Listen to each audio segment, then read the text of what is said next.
Hey, seja bem-vindo de volta, agora para o último podcast dessa semana, onde nós estamos tratando das aposentadorias no regime geral de previdência social e nessa aula aqui vamos tratar da aposentadoria por invalidez. É um tipo de benefício que é devido para o trabalhador que vai ficar incapacitado para o trabalho de maneira permanente. Bora lá para os nossos slides. Aposentadoria por invalidez, ela tem previsão no âmbito constitucional, lá no artigo 201, inciso 1, e está regulada também nos artigos 42 a 47 da 8.213. No artigo 201, inciso 1, diz lá que a cobertura previdenciária abrange a incapacidade laborativa. Se a incapacidade é temporária, nós falaremos do auxílio-doença. Porém, se essa incapacidade é permanente, de tal sorte a tornar o indivíduo permanentemente incapaz e insuscetível de reabilitação para o trabalho, a ser analisado aí pela perícia médica do INSS, então ele passaria a fazer jus à aposentadoria por invalidez. A aposentadoria por invalidez ela exige uma carência de 12 contribuições mensais, salvo nas situações de acidente de qualquer natureza, doença relacionada ao trabalho ou doença arrolada lá no artigo 151 da Lei 8.213. Nós vimos lá neoplasia maligna, espondiloartrose anquilosante, AIDS, enfim, uma série de outras doenças que estão estabelecidas lá no artigo 151 que não exigem o cumprimento dessa carência. Então, as hipóteses de exceção, acidentes de qualquer natureza, doenças relacionadas ao trabalho ou as previsões lá do artigo 151. Não cumprindo essa carência, o benefício seria indeferido. Então, a aposentadoria por invalidez ela será devida para o trabalhador que ficar incapacitado para o trabalho de maneira permanente, sendo que inicialmente ele vai fazer um requerimento de benefício por incapacidade laborativa e o médico na perícia vai definir se a incapacidade for temporária, ele dá o auxílio-doença. Porém, se a incapacidade for permanente, ele concede a aposentadoria por invalidez, sendo possível também a conversão do auxílio-doença em aposentadoria por invalidez. Concede-se o auxílio-doença durante um tempo. Se perceber que o trabalhador não se recuperou, ele pode ser então submetido aí à aposentadoria por invalidez, porque dependendo do prognóstico médico, ele não vai se recuperar.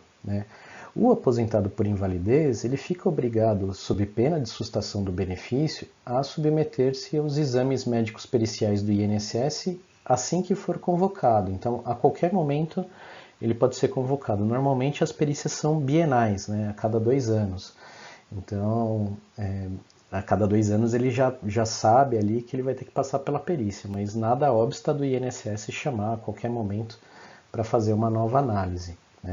Ele só deixaria de estar obrigado ao comparecimento da perícia quando completar 55 anos de idade e estiver recebendo aposentadoria por invalidez há pelo menos 15 anos, ou então ele tiver com 60 anos de idade, sem que, independentemente do tempo em que ele recebeu o benefício anteriormente. E por fim, a última hipótese de dispensa da perícia são os portadores de HIV. Foi uma novidade aí trazida no ano de 2019, na Lei 13.847. Os portadores de HIV também ficam dispensados, independentemente da idade, de se submeter à perícia para análise dessa invalidez. Presume-se que o portador de HIV já seja inválido em relação ao trabalho.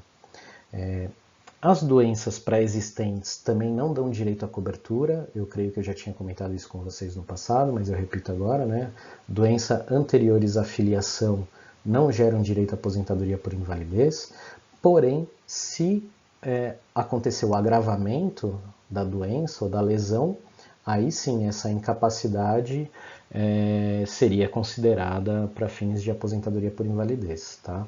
Então, não, a doença pré-existente, se a pessoa tiver um câncer, esse câncer, antes da filiação dela, esse câncer não poderá ser considerado. Porém, se após a filiação dela o câncer entra em metástase, aí é possível que a aposentadoria por invalidez seja concedida.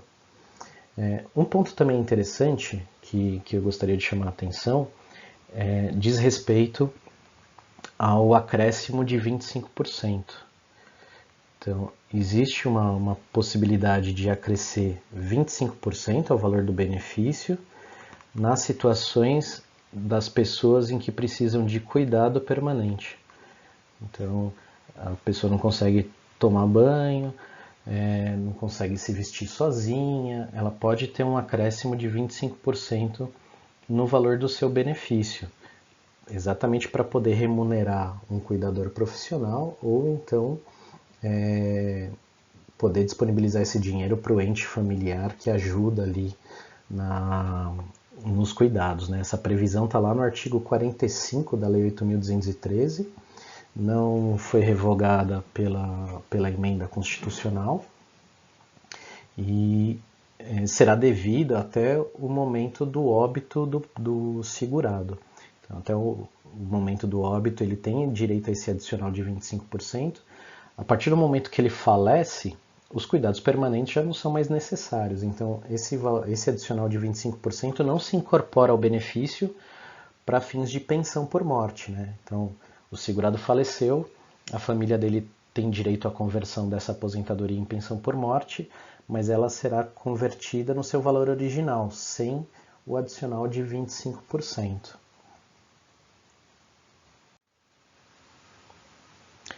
Então, né, já aproveitando para falar do critério temporal, o segurado empregado ele fará jus a esse benefício por incapacidade a partir do 16º dia de afastamento das atividades. Os 15 primeiros dias são remunerados pelo empregador dele e a partir do 16º dia o INSS arca com os valores. Porém, se ele demorar mais de 30 dias para efetuar o seu requerimento, aí então o benefício só passa a ser devido a partir da data da entrada do requerimento, então ele não vai poder retroagir. Para todos os demais casos, né, conta do início da incapacidade, se o requerimento for feito até no prazo de 30 dias da descoberta dessa incapacidade, ou então a partir da data do requerimento, caso ele seja realizado após 30 dias dessa incapacidade.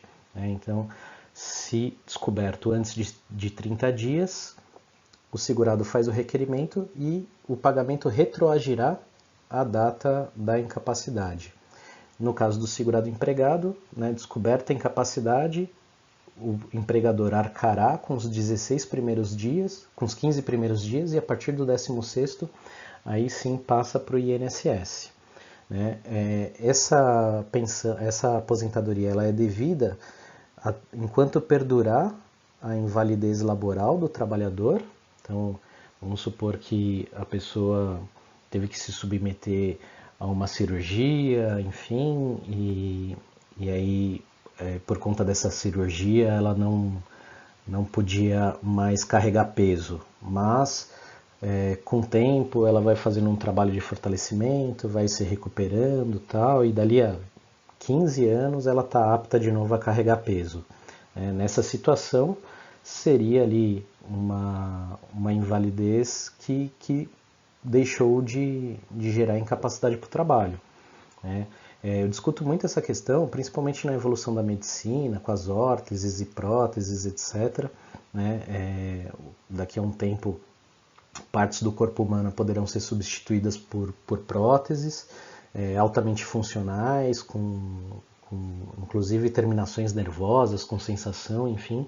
E aí pode ser que a pessoa que era considerada inválida deixe de ser considerada inválida após a implementação dessa prótese, enfim.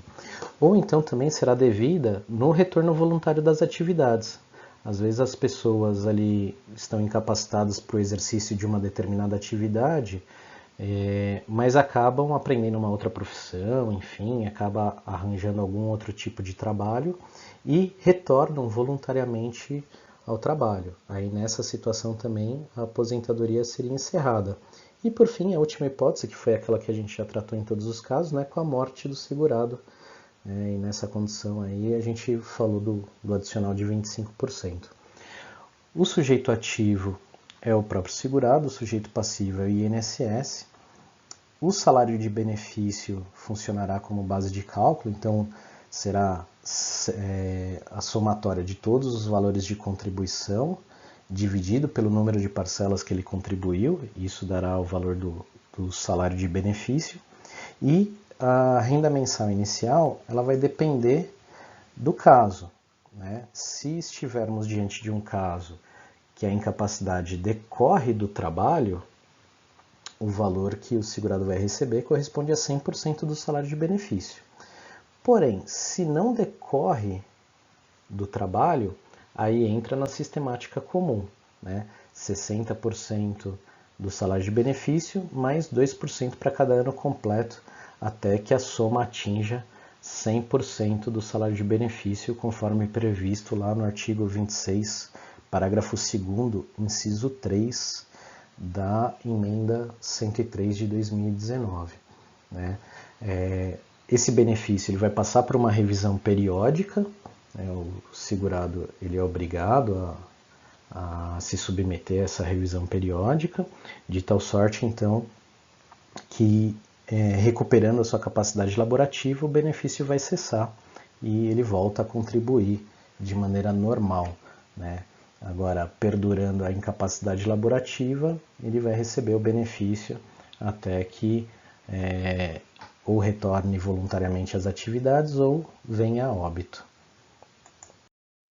Com isso, então, a gente conclui o podcast dessa semana, que tratou das aposentadorias no regime geral, desejando a vocês aí bons estudos e sucesso até o fim dessa pandemia, que nós possamos voltar a nos encontrar. Um grande abraço e até lá.